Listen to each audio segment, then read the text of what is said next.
मराठवाड्यातील पूरग्रस्तांना मदतीचा हात द्या. दातृत्वशील कोल्हापूरकरांना काँग्रेसचे विधान परिषदेतील गटनेते आमदार सतेज पाटील यांचं आवाहन.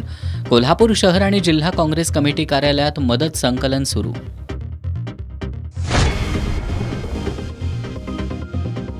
नवरात्रोत्सवाच्या पार्श्वभूमीवर कोल्हापूर परिक्षेत्राचे विशेष पोलीस महानिरीक्षक सुनील फुलारी यांनी घेतला पोलीस दलाच्या सज्जतेचा आढावा.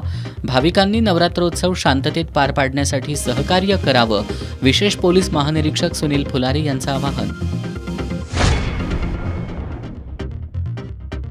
कोल्हापूर जिल्ह्यातील सकल धनगर समाजाचा दीपक बोराडेंच्या उपोषणाला पाठिंबा.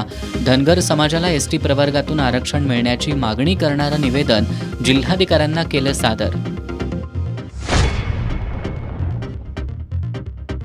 तावडे हॉटेल परिसरात सांडपाणी प्रक्रिया प्रकल्प उभारण्यात टाळाटाळ होत असल्याबद्दल महापालिका आयुक्तांविरोधात फौजदारी स्वरूपाची तक्रार दाखल करू. कोल्हापूर शहर जिल्हा नागरिक कृती समितीचा इशारा. आणि नवरात्रोत्सवाच्या तिसऱ्या दिवशी करवीर निवासिनी श्री अंबाबाईची महाविद्या श्री तारामाता रूपात श्री तुळजाभवानीची कमळ पुष्पातील तर दख्खनचा राजा श्री ज्योतिबा देवाची 3 पाकळ्यांच्या कमळ पुष्पातील खडी अलंकारिक सरदारी पूजा.